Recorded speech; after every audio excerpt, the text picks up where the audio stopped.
Des réfugiés du Kosovo juste avant le coup d'envoi du match de football Niort-Sedan. C'est une quête officielle qui sera effectuée par des bénévoles munis de brassards. Et puis des marins rochelais viennent de se constituer en association à but humanitaire. La Rochelle d'Hurlevent, c'est son nom, souhaite transporter par la mer et partout dans le monde des produits de première nécessité.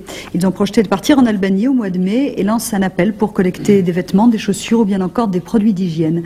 Reportage de Valérie Prétot et Jean-Pierre Geffrin.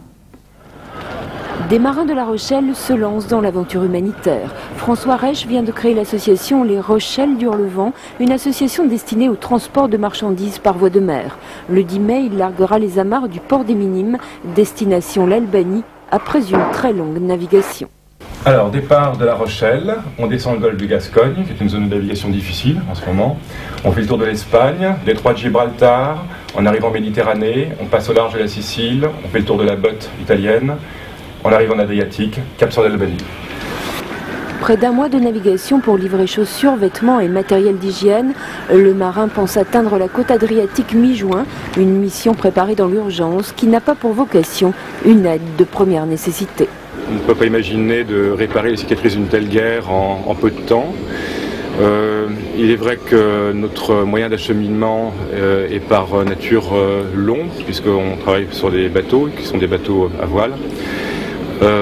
Mais en réalité, on va traiter l'urgence de deuxième nécessité, celle qui consiste à réparer la situation créée par cette guerre, mais qui va s'installer malheureusement sur la durée.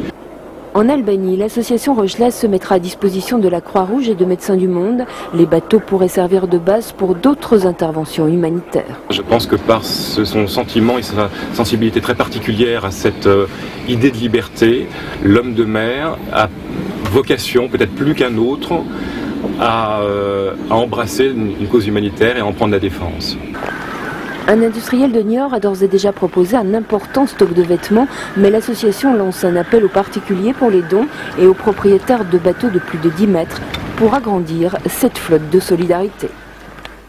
Les pompiers professionnels de Charente ont cessé leur mouvement de grève aujourd'hui. Ils ont en effet obtenu satisfaction de leurs revendications portant sur le régime des indemnités. Une victoire, notamment pour les pompiers de Cognac. Reportage de Christian Sfali.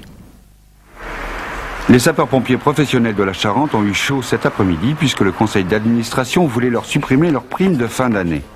Mais cette prime, qu'ils revendiquent pour tous et ce depuis le 22 mars, n'est pas applicable légalement pour les sapeurs-pompiers de Cognac. En effet, le décret du 5 juin 1998, applicable en juin 1999, institue un nouveau régime indemnitaire qui donne la possibilité de